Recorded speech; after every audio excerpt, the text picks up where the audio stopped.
दिन 21 जनवरी 2019। जगह चेन्नई का पल्लीकरण डंप यार्ड। इस डंप यार्ड के पास से गुजरते हुए एक इंसान की नज़र पड़ती है एक पॉलीथीन की बोरी के ऊपर, और ये बोरी उसे थोड़ी विचित्र सी महसूस होती है। इंसान अक्सर कोई विचित्र वस्तु देखता है तो इस बात को भूल जाता है कि वो कोई भयावह वस्तु हो सकती है। जिज्ञासा से मजबूर होकर वो उस चीज़ के पास पहुंच ही जाता है, और यही इस इंसान के साथ भी हुआ। जिज्ञासा से मजबूर यह इंसान उस पॉलीथीन वाले बोरी के पास पहुंचता है, और वहाँ का मंजर देख के वो सिहर जाता है, उसकी आत्मा तक कांप जाती है। उसका कारण ये था कि उस प्लास्टिक की बोरी में से एक कटा हुआ हाथ, जो कि एक महिला का प्रतीत हो रहा था, वो ऐसा लग रहा था कि मानो वो झांक रहा हो। डर से सिहर कर ये इंसान, जो कि एक नागरिक को करना चाहिए, वही करता है, और वो चेन्नई पुलिस को फ़ोन लगाता है। चेन्नई पुलिस की टीम वहाँ पर पहुँचती है और उस प्लास्टिक की बोरी को सही तरीके से टटोलने की कोशिश करती है। चेन्नई पुलिस जब उस प्लास्टिक की बोरी को टटोलती है, खंगालती है, तो उसमें से सिर्फ एक हाथ नहीं बल्कि एक पैर भी मिलता है, जो कि एक महिला का था। और ये एक आइसोलेटेड इंसिडेंट नहीं था जो 21 जनवरी 2019 को हुआ चेन्नई के अंदर, क्योंकि उसी दिन यानी 21 जनवरी 2019 को चेन्नई की अड़ियार नदी के पास भी ऐसा ही कुछ नज़ारा था। वहाँ से गुजरते हुए लोगों को अलग अलग प्लास्टिक की बोरी में अलग अलग बॉडी पार्ट्स मिल रहे थे। कहीं पे आंतें मिल रही थी, कहीं पे कटा हुआ हाथ मिल रहा था, कहीं पे टांग मिल रही थी, कहीं पे हड्डियाँ मिल रही थी, कहीं पे ऐसे ही शरीर के मांस के लोथड़े काट कर एक बोरी में पैक करके फेंक दिए गए थे, और ये अलग अलग लोकेशंस पे मिल रहे थे। शाम होते होते चेन्नई पुलिस को चेन्नई से अलग अलग लोकेशंस से इसी तरीके के कई प्लास्टिक की बोरियां बरामद हुई। जो नहीं मिला इन बोरियों में वो था एक बायां हाथ और सर, यानी कि बायां हाथ और सर गायब था। पुलिस को ये अंदेशा हो चुका था, ये अंदाज़ा लगा चुकी थी वो कि ये बॉडी पार्ट्स जो हैं वो एक महिला के हैं, जिसकी उम्र करीबन 30 से 40 के बीच की है। प्रॉब्लम पुलिस के पास लेकिन ये थी, और पुलिस इस चीज़ से जूझ रही थी कि इसकी शिनाख्त कैसे करी जाए कि ये बॉडी है किसकी, क्योंकि ना सर मिला था ना बायां हाथ, तो एक तरीके से बॉडी इनकम्प्लीट थी। पुलिस के सामने एक क्वेश्चन रेस होता है, और वो क्वेश्चन ये है कि आखिरकार कोई इतनी बर्बरतापूर्वक किसी महिला का कत्ल कैसे कर सकता है। दूसरा सवाल ये था कि ये महिला है कौन, और तीसरा और सबसे इम्पॉर्टेंट सवाल ये था कि अगर बॉडी की शिनाख्त नहीं हो पाई तो ये कैसे पता चलेगा कि ये बॉडी है किसकी और इसको मारा किसने। इस वीडियो में मैं आपके साथ इस मर्डर केस की सारी डिटेल्स शेयर करूंगा, और इस वीडियो में मैं आपको बताऊंगा कि किस तरीके से एक छोटी सी मिसअंडरस्टैंडिंग की वजह से इस सारे के सारे हत्याकांड को अंजाम दिया गया। आपको ये भी बता दूं कि ये हत्याकांड आज से 5 साल पहले हुआ था, और अभी 1-2 वर्ष पहले ही आफ्ताब पूना वाला केस भी आपके सामने आया था, जो कि मोर और लेस इसी तरीके का था, जो हमें ये सोचने पे मजबूर कर देता है कि क्या आफ्ताब पूना वाला इस केस से इंस्पिरेशन ले रहा था, या फिर ऐसे कई केसेस हिंदुस्तान में और पूरी दुनिया में हो रहे हैं जहाँ पे लोग हत्या करने के बाद इतनी बड़ी हैवानियत पर उतर जाते हैं कि वो लाशों के टुकड़े करके अलग अलग जगहों पे फेंक देते हैं। इस वीडियो में इन सारे सवालों के जवाब ढूंढने की कोशिश करेंगे, और इस वीडियो में जानने की कोशिश करेंगे कि ये तमिल एक्ट्रेस संध्या जिसका मर्डर हुआ वो किसने किया और क्यों किया। This dark secret video is all about the murder case of Sandhya, an actress which you or I know nothing about.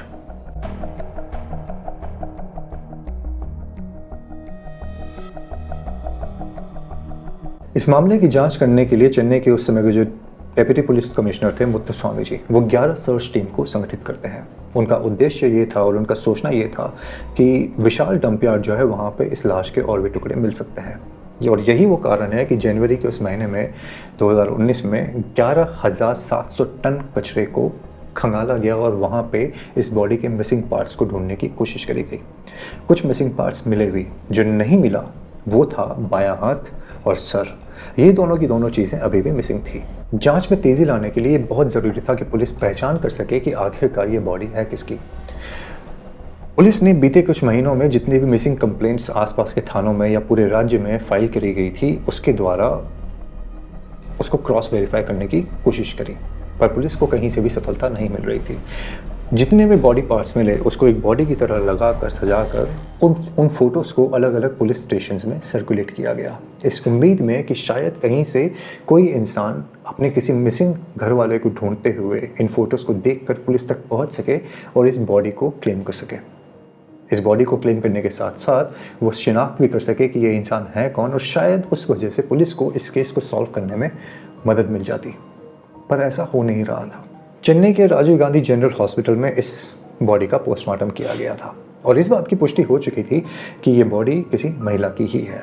उम्र का अंदाज़ा लगाया जा चुका था कि 30 से 40 वर्ष की इस महिला की उम्र रही होगी और पोस्टमार्टम में ये कहा गया कि हत्या करने के बाद किसी धारदार वस्तु से इस बॉडी के अलग अलग पार्ट्स जो हैं वो काटे गए और अलग अलग जगह पे फेंके गए।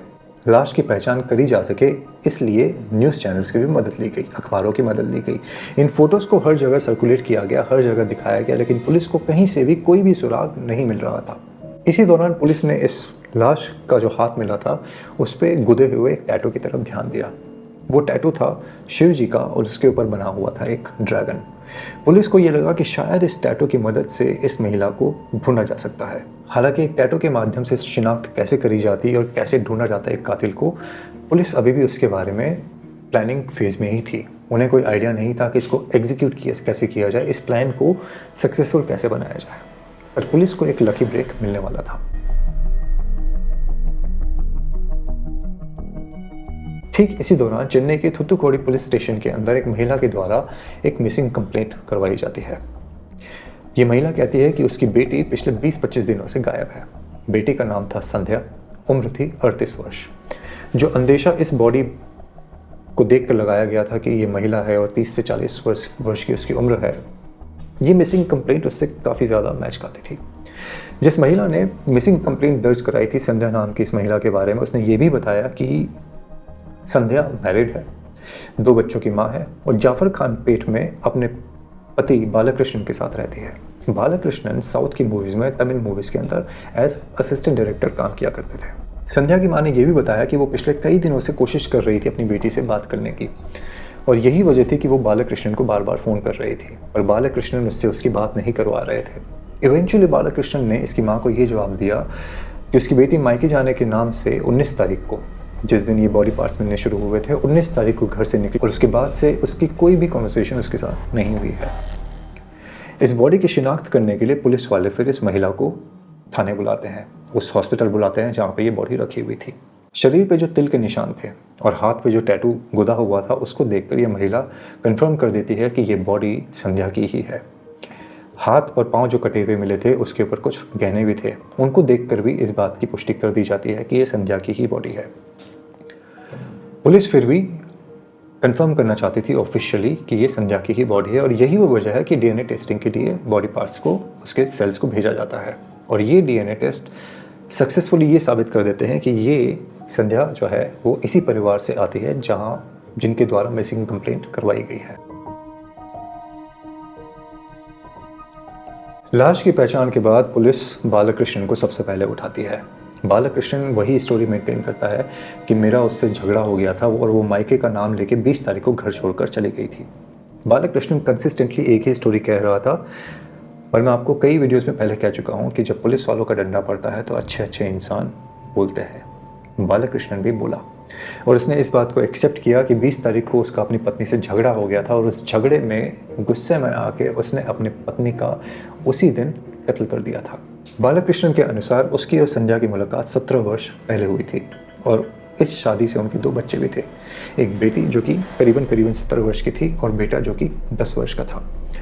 पिछले कुछ महीने से बालकृष्णन को ये शक था कि संध्या का एक्स्ट्रा मैरिटल अफेयर चल रहा था, उसके किसी और से शारीरिक संबंध थे और ये शक जो है वो धीरे धीरे बालकृष्णन को कचोट रहा था, उसके जीवन के अंदर एक अशांति लाया हुआ था। 20 जनवरी की देर रात को बालकृष्णन संध्या से इस बात के बारे में कॉन्वर्सेशन करता है। ये कॉन्वर्सेशन शुरू होने के बाद झगड़े में बदलता है और झगड़ा धीरे धीरे एक ऐसे आवेश में तब्दील हो जाता है जहाँ पे किसी का किसी भी बात पे कोई भी कंट्रोल नहीं था। रात के करीबन 10 बजे, बालकृष्णन के अनुसार रात के करीबन 10 बजे उसने एक कुल्हाड़ी से संध्या का कत्ल कर दिया और कत्ल करने के बाद उसकी बॉडी के अलग अलग टुकड़े करके अलग अलग पॉलीथीन बैग्स में बांध के उसको चेन्नई के अलग अलग ठिकानों पे फेंक कर एक ऐसी चैन की सांस ली, ये उसका कहना है, एक ऐसी चैन की सांस ली जो कि ऐसे पति को लेना चाहिए जिसकी पत्नी उसको धोखा दे रही हो। बालकृष्ण के एक वाले जुर्म के बाद उसके घर की तलाशी ली जाती है और वहाँ पे उसी तरीके के पॉली बैग्स मिलते हैं जिस तरीके के डंप यार्ड्स में पाए गए थे। वो धारदार हथियार भी बरामद कर लिया जाता है जिसकी मदद से संध्या की हत्या करी गई थी। फॉरेंसिक टीम जब पूरे घर की जांच करती है तो खून के कुछ धब्बे भी मिलते हैं जिसे बालकृष्ण ठीक से साफ नहीं कर पाया था। इन खून के धब्बों को जब क्रॉस चेक किया गया तो ये खून के धब्बे और किसी के नहीं बल्कि संध्या के ही थे। पुलिस ने 20 तारीख की रात के सीसीटीवी कैमरास आसपास में जितने भी लगे हुए थे उनकी फुटेजेस को देखना शुरू किया, उनको चेक करना शुरू किया। और आपको इस केस में और आफ्ताबपुरा वाले केस में काफ़ी सिमिलैरिटीज नज़र आएंगी क्योंकि 20 तारीख की रात को बालकृष्ण बाइक पे दिखाई दिया था कई राउंड्स लगाते हुए, जहाँ पे वो अलग अलग बारी पॉली बैग्स लेके, बोरियाँ लेके अपने घर से बाहर निकला था। आफ्ताबपुरा वाला ने भी यही किया था। उसने श्रद्धा का कत्ल करके उसकी बॉडी को चॉप करके फ्रिज में कई दिनों तक रखने के बाद, दूसरी लड़कियों से शारीरिक संबंध बनाने के बाद धीरे धीरे इन बॉडी पार्ट्स को डिपोज करना शुरू किया था। बालकृष्ण भी यही कर रहा था। पुलिस की रिपोर्ट्स के अनुसार बालकृष्ण और संध्या की मुलाकात सबसे पहले 2002 में हुई थी। दोनों फिल्म इंडस्ट्री में, तमिल फिल्म इंडस्ट्री में काम करते थे। जल्दी ही दोस्ती प्यार में बदल जाती है और प्यार होने के बाद जल्द ही ये शादी कर लेते हैं जिसका परिणाम स्वरूप इनके 2 बच्चे थे। लेकिन शादी के कुछ ही समय बाद अलग अलग विचारधारा होने की वजह से इन दोनों के बीच में मतभेद होने शुरू हो जाते हैं। 2010 में बालकृष्ण ने एक तमिल मूवी प्रोड्यूस करी थी। ये फिल्म पूरी तरीके से फ्लॉप हो चुकी थी और फ्लॉप होने की वजह से परिवार के ऊपर आर्थिक संकट आ गया था। मतभेद चल ही रहे थे, आर्थिक संकट आ गया था, दोनों के बीच में झगड़ा काफ़ी ज़्यादा बढ़ चुका था। और यही वो कारण है कि संध्या डिसीजन लेती है कि वो बालकृष्ण के साथ नहीं रहना चाहती थी और वो अपने परिजनों के साथ रहने के लिए थुत्तुकोड़ी आ जाती है। वहाँ पे वो उनके साथ रहा करती थी। संध्या के जाने के बाद बालकृष्ण बच्चों को ठीक से पाल नहीं पा रहे थे। हालांकि ये बात भी बड़ी विचित्र है कि एक माँ अपने बच्चों को बिल्कुल अकेला छोड़ के उस पति के साथ जिसके साथ उसकी बन नहीं रही थी, अपने परिजनों के साथ रह रही थी और बच्चों के बारे में पता करने की कोई भी कोशिश नहीं कर रही थी। जैसा कि मैं आपको बता रहा था कि बालकृष्ण बच्चों को ठीक से पाल नहीं पा रहे थे और यही वो वजह है कि उन्होंने अपने बच्चों को अपने भाई श्रीनिवासन के पास रहने के लिए छोड़ दिया था। कुछ समय अपने परिवार के साथ रहने के बाद जब संध्या बोर हो गई तो वो तमिल फिल्मों में काम करने के लिए दोबारा से चेन्नई पहुँचती है। चेन्नई आने के बाद वो अलग अलग लोगों से मिलना शुरू करती है और इसी दरमियान उसकी एक शख्स से मुलाकात होती है जिसके साथ उसकी नज़दीकियाँ बढ़ जाती है। ऐसी खबर आती है कि संध्या को एक फिल्म में काम देने के लिए उसका कास्टिंग काउच किया जाता है। ये खबर बालकृष्ण तक भी पहुंचती है। बालकृष्ण ये खबर सुन के, इस खबर के बारे में जानकर परेशान हो जाते हैं। उन्हें ये लगता है कि उसकी अब बदनामी होने लगेगी और इस बदनामी से बचने के लिए वो संध्या को फ़ोन लगाते हैं और संध्या को कहते हैं कि मैं तुम्हारी मदद करूँगा फिल्मों में काम दिलाने में, शर्त सिर्फ यह है कि तुम मेरे साथ आके वापस से रहना शुरू कर दो। संध्या इस चीज़ के लिए मान जाती है और बालकृष्ण के इस प्रॉमिस पे कि उसे फिल्मों में काम दिलवाया जाएगा, उसके द्वारा वो वापस से आके उस इंसान के साथ रहना शुरू कर देती है जिसके साथ वो रहना नहीं चाहती थी, जिससे उसे अब प्यार नहीं था। सफलता पाने की लालसा, पैसा पाने की लालसा, फेम पाने की लालसा लोगों को क्या क्या करने पे मजबूर कर देती है। ये वाकया उसका बहुत बड़ा प्रमाण है। आप लोगों में से कई लोग ये कह सकते हो कि वो तो उसका पति था तो there was nothing wrong in she going there, but जिस इंसान से आपकी बनती नहीं है, जिस इंसान के साथ आपने इतना बड़ा मतभेद कर लिया है कि आप अपने बच्चों के बारे में भी कोई जानकारी नहीं रखना चाहते, सिर्फ फिल्मों में सफलता पाने के लिए, फेम पाने के लिए आप दोबारा से उसके चौखट पे चले गए और उसके साथ रहना शुरू कर दिया। एनीवेज, हर किसी का अपना अपना डिसीजन होता है। संध्या ने भी ये डिसीजन लिया, probably out of her maturity, but we will never know about that. समय बीतता जाता है और बालकृष्ण संध्या को मूवीज़ में काम नहीं दिलवा पाता है। उसके ऊपर प्रेशर बढ़ता जा रहा था और संध्या दिन रात उसे ताने दिया करती थी कि तुमने मुझे धोखा दिया है, तुमने मुझे वादा किया था कि तुम मुझे फिल्मों में काम दिलाओगे, पर तुमने मुझे अभी तक एक भी फिल्म में काम नहीं दिलवाया है। और यही वो रीज़न था कि 20 तारीख की रात को शाम के आसपास में संध्या एक बारी फिर से बालकृष्ण को धमकी देती है कि मैं तुम्हें छोड़ के दोबारा चली जाऊँगी, मैं अपने परिवार के पास वापस जा रही हूँ। अपेरेंटली एटलीस्ट बालकृष्ण का ये क्लेम है कि संध्या के द्वारा ये भी कहा गया कि तुमसे बेहतर तो वो इंसान था जिसने मेरा शारीरिक सुख प्राप्त किया, बट एटलीस्ट वो शिद्दत से मुझे काम दिलवाने की कोशिश कर रहा था। इस बात को सुनने के बाद बालकृष्ण गुस्से में आ जाता है और यही से झगड़ा जो है एक तगड़े फसाद में तब्दील हो जाता है। यही वो कारण है, यही वो कटाक्ष है जिसकी वजह से बालकृष्ण कुल्हाड़ी निकालता है, संध्या की हत्या करता है और उसके बॉडी पार्ट्स को चॉप ऑफ करके उसके बाद ठिकाने लगाने शुरू करता है। हत्याकांड का खुलासा हो चुका था, एक वालिद जुर्म हो चुका था। पुलिस ने फिर कोशिश करी कि जो दूसरा हाथ मिसिंग था संध्या का उसको बरामद करने की कोशिश करी जाए, जो सर मिसिंग है उसको बरामद करने की कोशिश करी जाए, और इसके लिए who better than Balakrishna to help them. Balakrishna की मदद से फिर से कोशिश करी जाती है इन बॉडी पार्ट्स को ढूंढने की, बट डंप यार्ड्स में इतना हज़ारों टन कचरा था कि वहाँ पे उन पार्ट्स को ढूंढ पाना ऑलमोस्ट नामुमकिन था। और यही हुआ। इस बात को 5 साल बीत चुके हैं और संध्या के वो मिसिंग पार्ट्स आज तक नहीं मिले हैं। ये केस कोर्ट में अभी भी चल रहा है। आई डोंट नो टेक्निकलिटीज़ क्या है कि अनलेस और अनटिल बॉडी पार्ट पूरे मिल गए हैं, बॉडी पूरी तरीके से एक बॉडी की तरह कन्वर्ट नहीं कर दी गई है, तो क्या उसको टेक्निकली माना जाएगा कि हाँ the dead body has been acquired by the cops. ये टेक्निकलिटी क्या है मुझे पता नहीं है, पर मैं ये सोचने की कोशिश कर रहा हूँ और ये केस मुझे ये सोचने में मजबूर कर रहा है फिर से वही सवाल जो हम कई बारी वीडियोस में पूछ चुके हैं कि क्या फेम, क्या ग्लैमर, क्या सोसाइटी में नाम पाना, क्या शोहरत पाना इतना ज़्यादा ज़रूरी है कि आप किसी भी हद तक जा सको, जहाँ पे आप अपने पति को ये कह सको कि जो मेरा शारीरिक सुख प्राप्त कर रहा था तुमसे बेहतर तो वो है। और क्या एक पत्नी के द्वारा छोड़ दिए जाने पर वो पत्नी चाहे कुछ भी करे वो उसकी मर्जी है, क्या एक पुरुष को ये अधिकार बनता है कि वो ये सोचे कि ये मेरी बदनामी कर रही है और मैं इसे अपने साथ रख कर इसे चाहे फिल्म में दिला सकूँ या ना दिला सकूँ, ये दिलासा देकर उसके साथ दोबारा रिश्ता कायम करने की कोशिश करूँ, और अगर वो नहीं हो पाता है तो फिर मैं उसका कत्ल कर दूँ। इन सवालों के जवाब ढूंढना बहुत मुश्किल है, क्योंकि फ्रैंकली स्पीकिंग हमारी सोसाइटी इस समय एक ऐसे कनंड्रम से गुजर रही है जहाँ पे किसी भी समस्या का समाधान किसी के द्वारा भी दिया जाना बहुत मुश्किल है। और ये वो ऐसा फील्ड है जिसके बारे में हम जितनी बात करें, जितनी ज़्यादा बात करें, उतनी ही बार हम एक ऐसे भंवर में फंसते जाते हैं जहाँ पे हमें कोई आइडिया लग नहीं पाता कि इससे बाहर निकालने का रास्ता क्या है। संध्या इस रास्ते को नहीं छोड़ पाई। बालकृष्णन उस आर्थिक तंगी और पत्नी की बेवफाई को सह नहीं पाया। इन सब चीज़ों के बीच में बच्चों ने अपनी माँ को खो दिया और एक माँ ने अपनी बेटी को खो दिया। The case is still going on as I told you, और हमारा judicial system is taking its own time to provide justice और whatever could be the form of justice that it can offer. ये case था एक और विचित्र case, और not so विचित्र केस, क्योंकि फ्रैंकली स्पीकिंग जितनी हम इस इंडस्ट्री के बारे में बात करते हैं सारी की सारी स्टोरीज बिल्कुल सिमिलर नज़र आती हैं। आप इस केस के बारे में क्या सोचते हो? आपका इन जैसे परिवारों के बारे में क्या सोचना है? ऐसी माँओं या ऐसे पिताओं, ऐसे हस्बैंड, ऐसे वाइफ्स के बारे में क्या सोचना है? कमेंट करके ज़रूर बताना। और अगर पहली बार चैनल पर जुड़े हो, छोटा सा रिक्वेस्ट है, चैनल को सब्सक्राइब करें, वीडियो को लाइक करें, शेयर करें, कमेंट करें। डिस्क्रिप्शन बॉक्स में आपको और भी वीडियोज़ मिलेंगे।